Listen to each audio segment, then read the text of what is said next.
I'm about to be a zookeeper for the day. Let's go.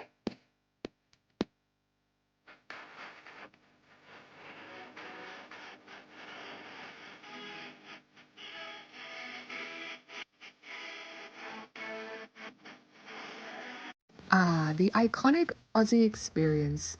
Kangaroos hopping around, feeding wallabies via hand. So cute! And then there's me, ankle deep in literal shit, rake in hand and picking up leaves and sticks. I'm not gonna lie, this did remind me of my very first internship. I feel gypped. Instead of getting coffee through everybody, I'm out here picking up all the animal droppings. They've gotten me on the grounds doing a little bit of ground maintenance, getting that kangaroo poop from everything that we've just fed.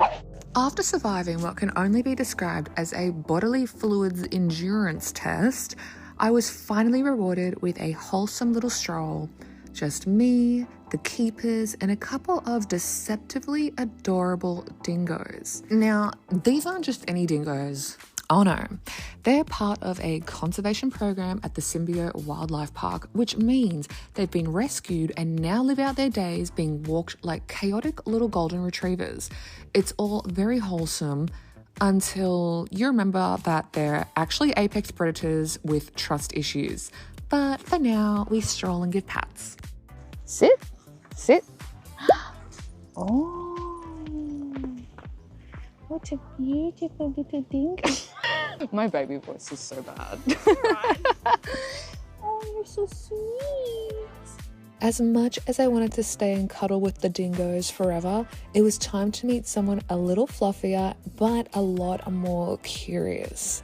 And this little guy is known more for stealing snacks rather than chasing prey. Hello. Do you smell cute? Please tell me you smell your pets. Oh, Yeah, I'll just go further with it for that little hand. Get that. Don't. It smells beautiful. Very How sweet.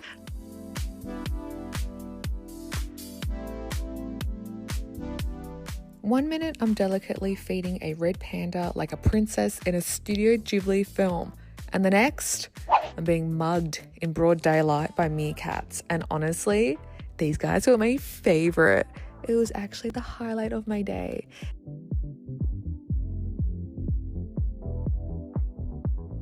And listen closely to their little growls.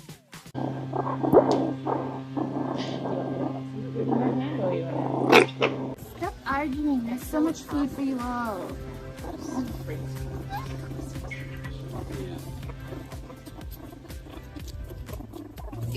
Okay. Oh my God. Relax. Ow. Okay.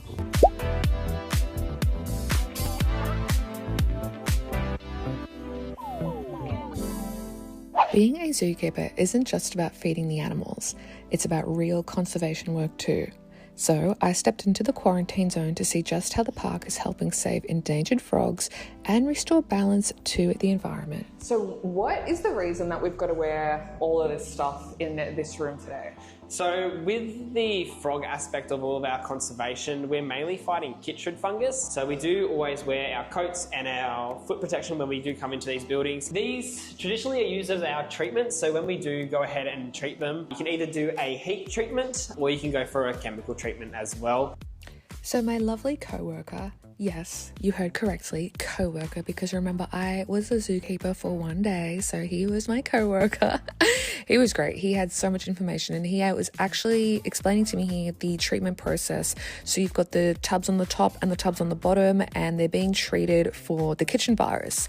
Eventually the frogs will clear a health test and will slowly be reintroduced back into an ecosystem that is suitable for them, usually local national parks around the area or even the zoo itself. There's obviously quite a bit of work and care and education and passion that goes into this, and not to get cheesy, but I do think it's pretty heartwarming to see the efforts that we go to as humans to just try to keep other species alive. So yeah, I guess when you feel like all hope is lost, it really isn't, because Look at this. We're trying to keep the frogs alive. We don't want them to become extinct.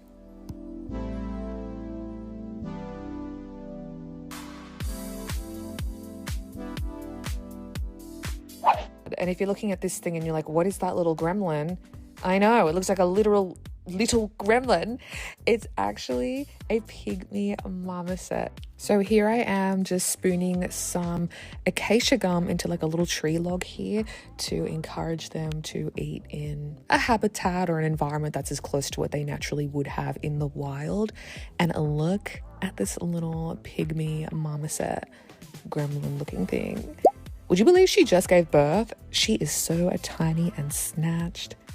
These little pygmy monkeys are actually found all around the Amazon rainforest in South America, same region as my parrot. So, you know, I sort of feel like we go way back a little bit, even though we just met. It's like twin flame stuff, you know?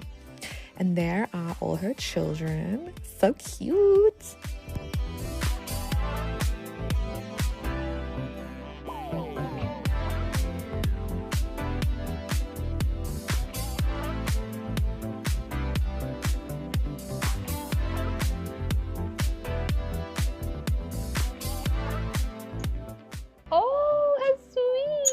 Oh my god, they literally are like birds.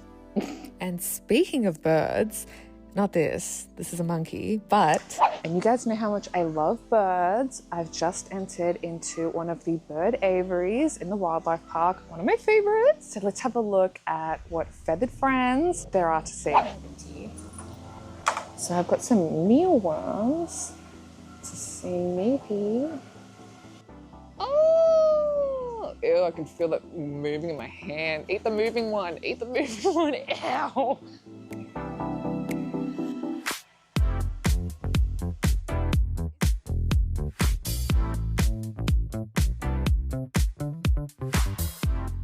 So beautiful. Oh, I love you. I don't think you guys understand just how much I love sulfur-crested cockatoos. I yearn for one in the way that some people yearn for a baby. I love them so much. This guy here is Australia's most venomous and poisonous snake, extremely dangerous, and I am looking at him from outside the glass. But guess what? I went inside and fed him too.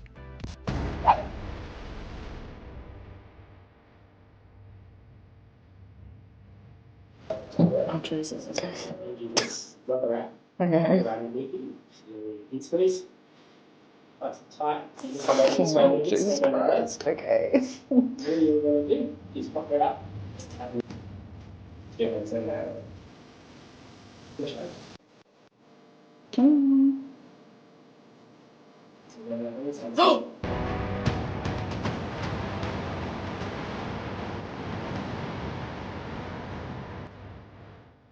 So what you're seeing here is the snake instinctively wrapping around the rat.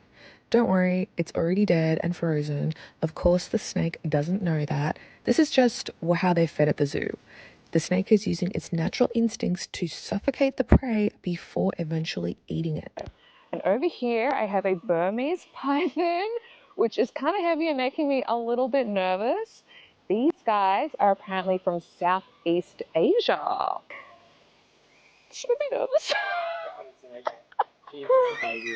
Okay. And apparently she's very friendly. These are one of the largest species of python in the world, and I believe that they're in the top 3. This girl weighs around 6 kilos, but did you know that they can go up to about 80? So crazy. She's trying to kill me. Not yet, but you know when she does. A baby. This is one of those American alligators that is the baby version of those crazy big ones that I've seen in the movies, I believe in the Everglades in Florida. And I don't know, I don't think he looks too angry. He looks really cute. He's so soft. I just want to kiss him. No, I won't do that, no. Now that my anxiety and my heart rate was a little bit high, we decided to take a little bit of a more leisurely activity in the day on and just hang out with some of the tortoises. So what we do as zookeepers is we just take them out, let them sit on the grass, If there's clovers around, they love to eat the clovers. They're great for natural weed control. And we just sit and chill with them, and it's actually a very sweet time to be had.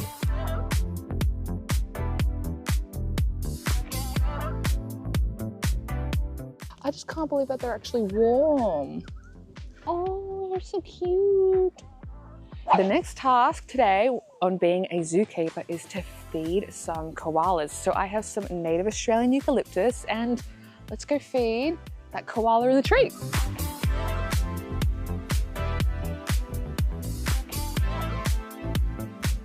I think she looks hungry. Here we go.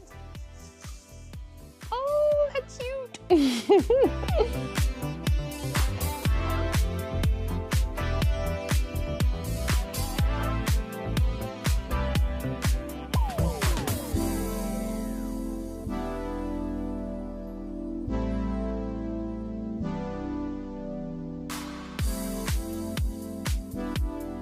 So apparently koalas don't really like it too much when you pat their head. So if you ever get the chance, just below the shoulders, I guess. Another weekly task that happens at the zoo is weighing. So this funny little contraption here is a little bit similar to those luggage weighing scales that you can buy. I'm gonna insert a picture of what I'm talking about over here.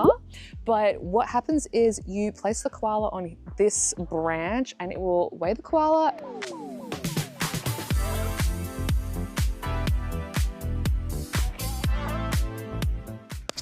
And she is about 6.5 kilos. See you, Mom. A beautiful, healthy koala. Now, have you guys ever seen an albino echidna? I was waiting all day for this little guy to come out, and here he finally is.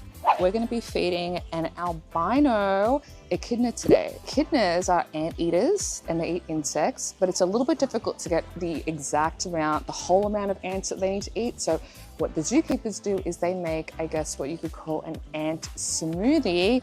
And that way our little friend gets all his foods, vitamins, and nutrients that he needs for the day.